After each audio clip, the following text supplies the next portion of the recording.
అని బాగా ఆలోచన చేస్తున్నాడు. నేను తపస్సంపన్నుణ్ణి, బాగా తపస్సు చేశాను. పున్నామనరకం నుండి తప్పించేవాడు పుత్రుడు. పుత్రుడు లేని వానికి సద్గతులు లేవు. సద్గతులు ఎందుకు లేవు అనగా ఒక ప్రవాహంగా, ఒక చైన్గా వెళ్ళేటువంటిది నడుమ సంతానం లేకపోతే ఆ చైన్ అక్కడికి తెగిపోతుంది. అంతకంటే ముందు ఆ వంశం వృద్ధి కాదు. పశుపక్షాదులు, వృక్షాలు కూడా తమ వంశాన్ని వృద్ధి చేసుకోవాలని కోరుతున్నాయి. కొరతలేవా? చెట్లు బీజ వ్యాప్తిని చేసుకుంటున్నాయి. దూరంగా విత్తనాలు పడేటట్టుగా చేసి అరణ్యాల్లో ఉండే చెట్లను ఎవడు పెంచాడు? ఎవడు విత్తనాలు వేసినాడు? వాటికి అవే పెరుగుతున్నాయి. జంతువులను ఎవడు పెంచుతున్నాడు? అవే పెరుగుతున్నాయి. అంటే వాటికి కూడా మన వంశాన్ని పెంచుకోవాలి అనేటువంటి కోరిక ఉంది. అటువంటిది మనిషిని, మహర్షినైన నేను, నాకు కొడుకు పుడితే నా వంశం నిలబడుతుంది అనుకున్నా, వీడు పరమ దుర్మార్గుడైనాడు. ఇతరుల యొక్క భార్యలను కూడా అపహరించి తెచ్చుకుంటున్నాడు. ఏం చేయాలి అని ఆలోచిస్తూ ఉండగా, పితరులను ఉద్ధరిస్తామని నేను సంతానం కంటితే ఆ పితరులకు కూడా వీని వల్ల సద్గతులు కాదు కదా, దుర్గతులు కలిగేటువంటి యొక్క అవకాశం ఉంది. సుహృదాన్నోపకారాయ పితॄణాంచ నతృప్తయే పిత్రోర్దుఃఖాయ దిగ్మన్నం తస్య దుష్కృత కర్మణః. ఎప్పుడూ కూడా హృదయంలో నాకు వేదన కలగజేస్తున్నాడు. సంతానం లేకపోతే పితృగణాలకు తృప్తి కలగదు అని దుఃఖిస్తూ ఉండగా, ఏవం శోచింత్య దుష్టస్య పుత్రస్య చరితైర్మునిః దహ్యమానా మనోవృత్తిం వృత్తం గర్గమపృచ్ఛతః. ఇట్లా దుఃఖపడుతూ ఉన్నాడు. మీద నుంచి రోగగ్రస్తుడు. తల్లి తండ్రిద్దరు కూడా దీర్ఘమైనటువంటి వ్యాధులతో బాధపడుతున్నాడు ఆయన. ఒకపారి గర్గ మహర్షీశ్వరుడు వీళ్ళ ఆశ్రమానికి వచ్చాడు. చక్కగా జ్యోతిష్శాస్త్రం చదువుకున్నటువంటి ఒక మహానుభావుడు, మహాపండితుడు.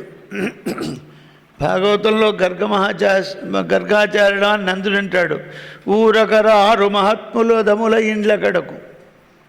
నీవెటువంటి వాడు? జ్యోతిష్శాస్త్రముకెల్లమేటరివి.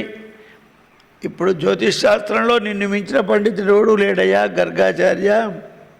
శ్రీకృష్ణుని ఇంటి పురోహితుడు ఆయన. వచ్చినప్పుడు ఆ మహర్షి అర్ఘ్యపాద్యములతో పూజించి,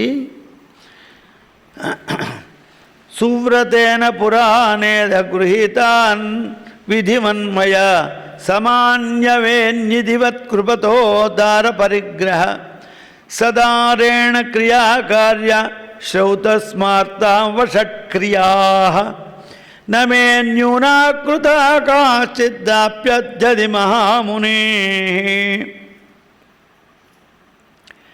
మహర్షి, నేను బాగా చదువుకున్నవాడిని, విద్యాభ్యాసం చేసిన వాడిని, విధిగా వేదము శాస్త్రములను చదువుకున్నాను.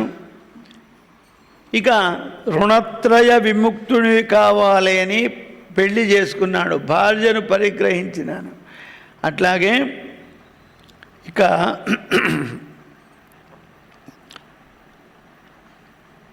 శ్రౌత స్మార్త వషట్ క్రియా. శ్రౌత కర్మలు, స్మార్త కర్మలు అనేటువంటివి రెండు ఉన్నాయి. శ్రౌతం అంటే ఏమిటి అంటే మహాయజ్ఞాలు, ఆప్తోర్యాగం, వాజపేయం, పౌండరీకం, అతిరాత్రం అనే మహాయజ్ఞాలు. ఆ యజ్ఞాలు చేసేటందుకు అనేకమైనటువంటి నియమనిష్టలు కలిగినటువంటి వాళ్ళు కావాలి. అనేక నియమనిష్టలు కలిగిన బ్రాహ్మడు మాత్రమే ఆప్తోర్యామం, వాజపేయం, పౌండరీకం, సౌత్రామణి మొదలైన మహాయజ్ఞాలు ఉన్నాయి. వాటి శ్రౌత కర్మలు అంటారు. అటువంటి యజ్ఞాలు చేసిన వాడిని శ్రౌతి అంటారు. శ్రౌతి నాకు తెలిసి రాజమండ్రిలో ఒక్క ఆయన ఉన్నాడు, మరి ఎక్కడా లేడు మన ఆంధ్రప్రదేశ్లో, తెలంగాణలో. అట్లాగే యజ్ఞము మహాయజ్ఞాలు చేసిన వాడిని సోమయాజి అంటారు. సోమరసం తాగిన వాడిని. ఆ సోమయాజులు కూడా ఒక్కరుండి మన తెలంగాణలో వారు సిద్ధి పొందిన వారు ఇప్పుడు లేరు, ఇప్పుడు ఎవడూ లేడు. అటువంటి శ్రౌత కర్మలు చెయ్యాలంటే భార్య ఉండాలి. మాధవానంద సరస్వతి స్వామివారు తొవిటాశ్రమంలో చాతుర్మాస్యేష్టి చేశాడు. చాతుర్మాస్యేష్టి అంటే ఖర్చులన్నీ పెట్టుకున్నాను నిజమే, కానీ చేసేటువంటి యొక్క పీటల మీద చేసేటువంటి యజమానిని ఎవరు పెట్టాలి అని చర్చ వచ్చింది. అతడు శ్రౌతి అయి ఉండాలి. శ్రౌతి అయి ఉన్నవాడు మాత్రమే ఈ యజ్ఞం చేయడానికి అర్హుడు. అనగా అప్పుడు ఈ మాణిక్య సోమయాజులు గారిని పిలిపించి వారిని యజమానిగా కూర్చుండబెట్టి యజ్ఞం చేశారు. వారు ఆ సోమయాజులు గారు ఇప్పుడు లేరు, వారు పరమపదానికి వెళ్ళిపోయినారు. ఇవి శ్రౌత కర్మలు. ఇక స్మార్త కర్మలంటే 15 సంస్కారాలను స్మార్త కర్మలు అంటారు. మానవుడికి పుట్టగానే జాతకర్మ, నామకరణ, తర్వాత చూడాకర్మ, పుట్టు వెంట్రుకలు తీయడం, చెవులో, తర్వాత ఉపనయనం, సమావర్తన కర్మ, వేదవ్రతాలు, గోదాన వ్రతం, ఆగ్నేయవ్రతం, శ్రౌతవ్రతం, 3 వేదవ్రతాలు, సమావర్తనం, వివాహం వరకు 15 అవుతాయి. ఈ 15 కర్మలు ఎవరు చేస్తారంటే తండ్రి చేస్తాడు. 16వ కర్మ కొడుకు చేస్తాడు. అంటే కొడుకు ఏం చేస్తాడు? చచ్చిపోయినాక చేసేది షోడశం అంటారు దాన్ని. ఇట్లా 15 కర్మలను చేసేటువంటి యొక్క మార్గమును చెప్పున్నటువంటిది స్మార్తము అంటారు. అంటే శ్రౌత స్మార్తము. అట్లా నిత్య కర్మలు 3 ఉన్నాయి. శ్రౌత కర్మలు, స్మార్త కర్మలు, నిత్య కర్మలు. ఇవన్నీ కూడా పరిపూర్ణంగా ఆచరించాను ఈ మహర్షి చెప్తున్నాడు.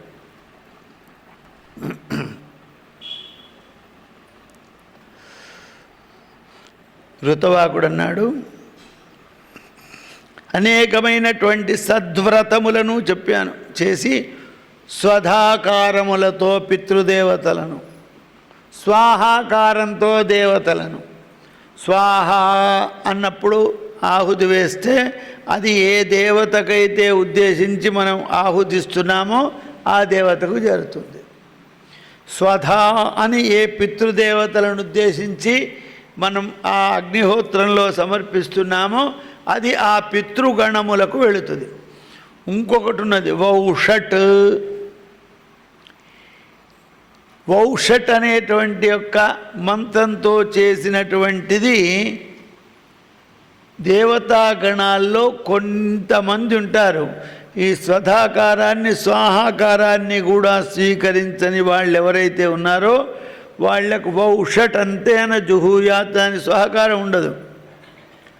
కొన్ని ప్రాయశ్చిత్త హోమాలలో ప్రారంభాల్లో వౌషట్ అంతేన జుహూయాత్ అని ఉంటుంది. అటువంటి కర్మలన్నీ కూడా చేశాను. విధానమైనటువంటి పద్ధతితో ఉన్నవానికి, సక్రమంగా ఉన్నవానికి ఈ అక్రమమైన సంతానం ఎందుకు పుట్టింది? పుట్టానికి వీల్లేదు శాస్త్ర ప్రకారంగా అని అడిగితే గర్గాచార్యుల వారు చెప్తున్నాడు, నాకు ఆనందం కలిగించేవాడు పుట్టాలి కానీ దుఃఖం కలిగించేవాడు ఎట్లా పుట్టినాడు? ఎప్పుడైతే పుట్టినటువంటి యొక్క కుమారుడి ముఖం తండ్రి చూస్తాడో అప్పుడే పితృరుణం అనేది తీరిపోతుంది. కొడుకు 100 అశ్వమేధయాగాలు చేసిన దానికంటే ఎక్కువ ఫలితం ఇచ్చేవాడు కొడుకు, పుత్ర జన్మ అని చెప్పారు. అంటే ఎటువంటి సత్పుత్రుడైతే, లేకుండా వీడు 100 యాగాలు బతికుండా వీడితోనే చేయిస్తాడు. అప్పుడు ఆ గర్గాచార్యుడు అన్నాడు, ఋతవాక నీ తప్పు లేదు, నీ భార్య తప్పు లేదు, నీ భార్యాభర్తల దీనిలో ఏలేశమా తప్పు లేదు. ఒకటి జరిగింది, నీ కొడుకు పుట్టినప్పుడు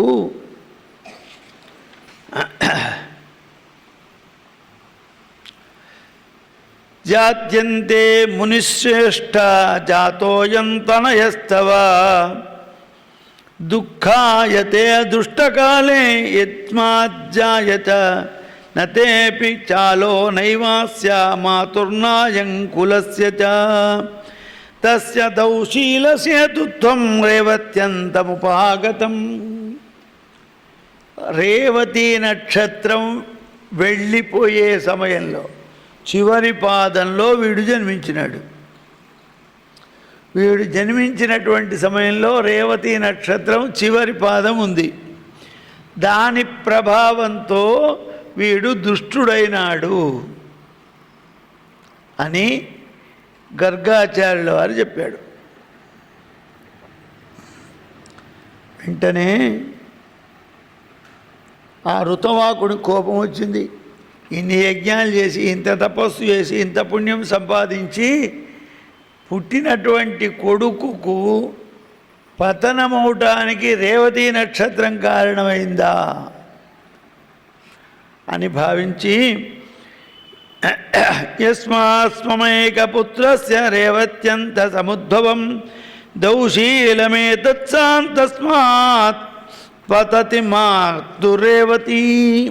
ఓ రేవతి నక్షత్రమా, నీవు నక్షత్రమండలం నుంచి, ఆకాశం నుంచి తొందరగా పతనమైపోదుగాక అని శాపం పెట్టాడు.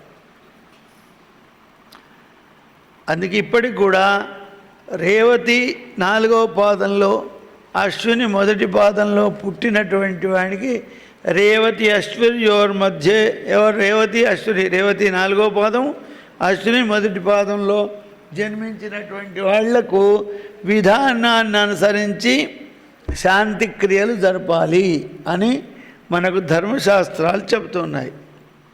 రేవతి పతనమవుగాక అన్నాడు. నక్షత్ర మండలం నుంచి రేవతి పతనమై భూమి పర్వతాల మీద పడ్డది. ఏ పర్వతం మీదైతే ఈ రేవతి నక్షత్రం పడ్డదో ఆ రేవతి నక్షత్రం పడినటువంటి పర్వతాన్ని రైవతక పర్వతం అన్నారు. పెద్ద నక్షత్ర కాంతి పుంజం. దీపావళి నాడు టపాకాలు వేలిస్తే ఎట్లయితే ఆకాశం నుంచి కింద పడ్డట్టు కనబడతాయో అటువంటి యొక్క వెలుతురుతో వేగంతో ఆ రైవతక పర్వం మీద పడ్డది. ఆ రైవతక పర్వం మీద రేవతీ కాంతి సంభూతాన్ తాన్ దృష్ట్వా ప్రముచో ముని తస్యా నామ చకారార్థే రేవతీ నామ భాగురే. ఆ కాంతి పుంజం నుంచి ఒక చిన్న పిల్ల అమ్మాయి జన్మించింది. ఆమె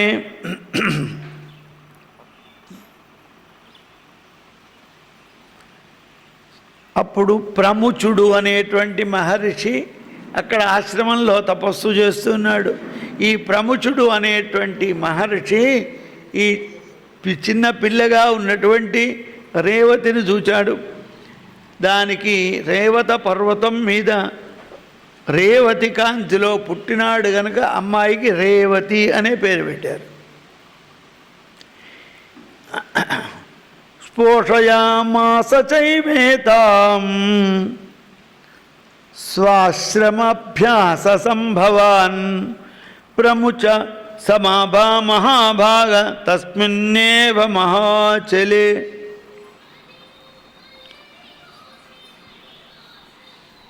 ఇట్లా అద్భుతమైనటువంటి సౌందర్యం కలిగినటువంటి ఆ రేవతి అనే అమ్మాయి పెరుగుతున్నది. తండ్రి యొక్క పర్యవేక్షణములో తన్మేకమైనటువంటి విద్యాభ్యాసం చేసుకున్నది, విద్యాబుద్ధులు నేర్చుకున్నది, సమస్త శాస్త్రములన్నీ కూడా అధ్యయనం చేసింది. ఇక అమ్మాయికి పెళ్ళిడు వచ్చింది. పెళ్ళిడు వచ్చినప్పుడు పెళ్ళి చేయాలి, పెంచినాడు తండ్రి గనక అమ్మాయిని పెళ్ళి చేయాలి అని చూస్తున్నాడు. ఈ అమ్మాయికి సరిపోయేటువంటి వరుడు ఎక్కడ కనపడుతున్నాడు. ఎక్కడ చూసినా సరి అయిన వరుడు లభించడం లేదు.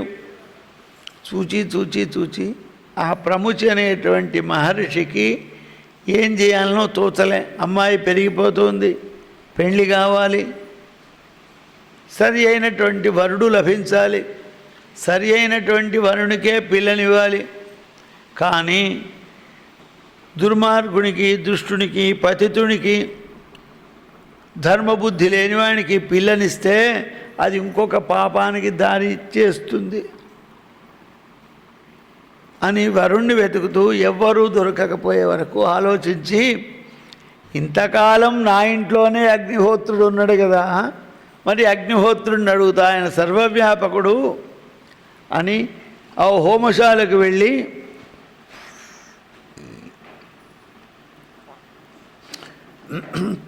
తస్యాం వరం ప్రష్టుం అగ్నిం ప్రముచో ముని వివేశవన్నిశాలాం వై పృష్టస్థం ప్రాహ హవ్యభుక్ మహాబలో మహావీర్య ప్రియవాన్ ధర్మవత్సల దుర్గమో నామ భవిత భర్త హ్యాస్యాం మహీపతి. అగ్నిదేవా, నా బిడ్డకు తగిన భర్త ఎవరు?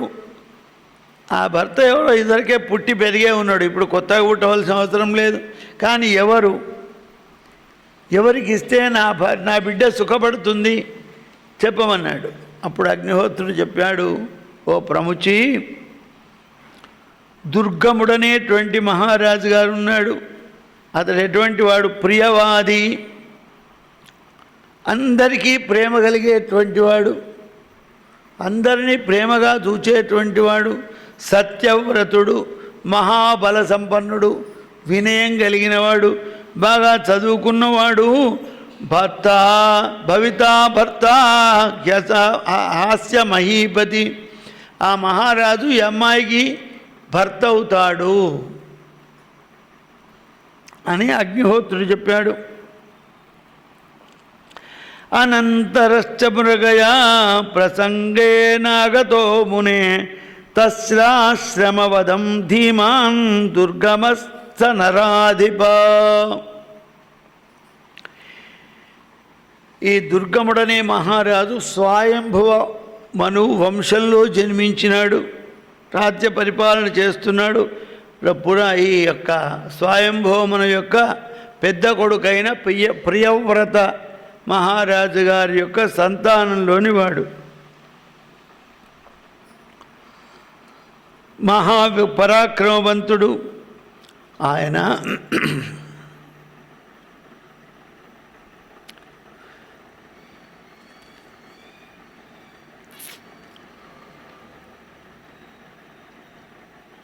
విక్రమశీలుడనేటువంటి రాజుగారికి కాళింది అనేటువంటి భార్య వల్ల జన్మించినవాడు, బుద్ధిమంతుడు, మహాపరాక్రమవంతుడు. ఒకనాడు వేటాడుతూ తిరుగుతూ ఈ యొక్క రైవత పర్వతానికి వచ్చాడు. వచ్చినటువంటి ఆయనకు ఇక్కడ ఆశ్రమం కనబడ్డది. ఆశ్రమం లోపల మహర్షులు ఉంటారని ఆ సైన్యాన్ని బలగాన్నంతా కూడా బయట నిలిపి పాదుకలు విడిచి ఈ మహర్షి యొక్క ఆశీస్సులు తీసుకొని పోదామని ఆశ్రమం లోపలికి వచ్చాడు.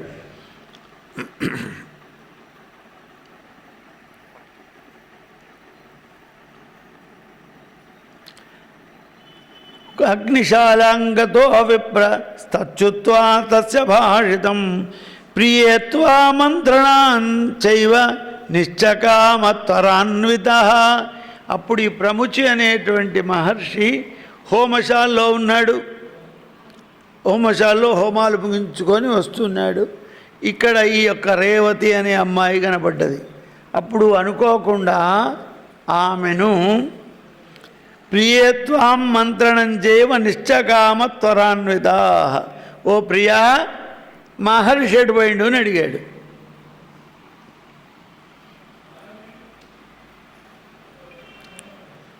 ఈ విధంగా ఎటుకుపోయినాడు అని ఆయనకు నమస్కరించాలి, ఆయన ఆశీస్సులు తీసుకోవాలని నేను వచ్చినా అని అడింతలో ఆ ప్రముఖ అనేటువంటి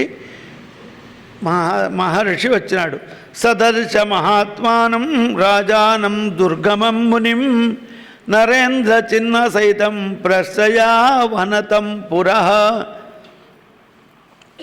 రాజ చిహ్నాలు కలిగినటువంటి అతన్ని చూడగానే ఈయన మహారాజు అని శిష్యులకు చెప్పి అర్ఘ్యపాద్యములనిచ్చి ఆసనం ఇచ్చి కూర్చోబెట్టినాడు.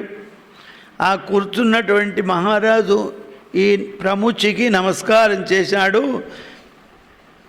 గౌతమానీయతాం శీఘ్రం అర్ఘోస్య జగతిపతే. గౌతమ అన్న తన శిష్యుని పేరు గౌతముడు పిలిచి వానితో అర్ఘ్యపాద్యాలు ఇప్పించాడు.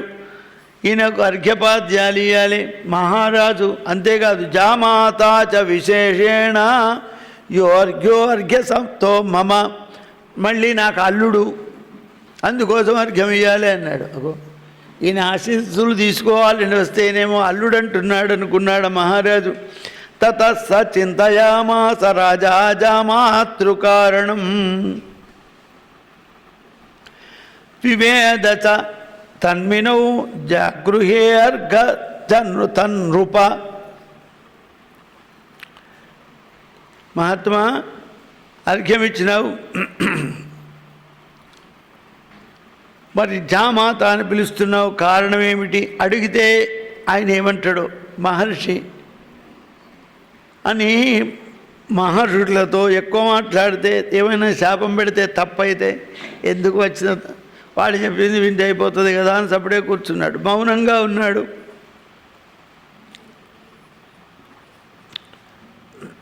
అప్పుడు ఓ మహారాజా మీరు బాగున్నారా, మీ రాజ్యం అంతా క్షేమంగా ఉన్నదా, మీ తల్లి తండ్రి క్షేమంగా ఉన్నారా, మీ యొక్క మంత్రులు మీ యొక్క కోశాగారం నిండుగా ఉన్నదా, మీ అన్నదమ్ములు బాగున్నారా, మీ సేవకులంతా మంచుకున్నారా, అందరూ బాగున్నారని అడుగుతా. ఒక్క నీ భార్య బాగున్నదా అని నేను అడగా, ఎందుకంటే నీ భార్య నా దగ్గరనే ఉన్నది అన్నాడు. అబ్బో నా భార్య నీ దగ్గర ఉండుడేంది. పత్నీంచ కుశలనీయతం వినావాతు తిష్టతి పచ్చామ్యస్య తతో నాహం కుశలిన్యోపరాస్తవా. అప్పుడు రాజున్నాడు తత్ప్రసాద కుశలం నకించిన్ మమ సువ్రత జాత కౌతూహలశ్చాస్మి మమ భార్యాత్ర కాముని. మహాత్మా మీ ఆశీస్సుల వల్ల మా బంధువులు మా సైన్యము కోశాగారం అంతా క్షేమంగా ఉంది. మీ ఆశీస్సుల ప్రభావంతో మరి ఈ ప్రదేశం లోపల నా భార్య ఉన్నది అని చెబుతున్నారు.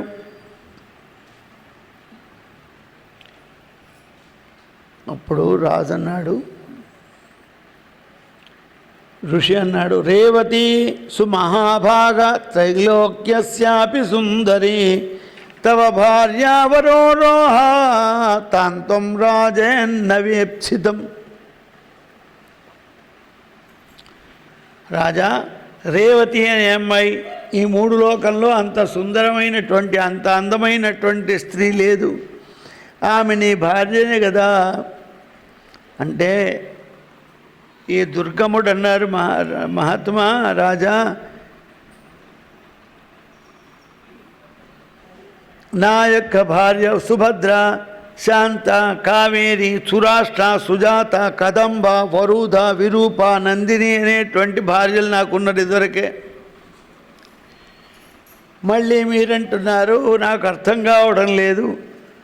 కిం విస్మృతంతే భూపాల శ్లాఘ్యేయం గృహిణీతవా.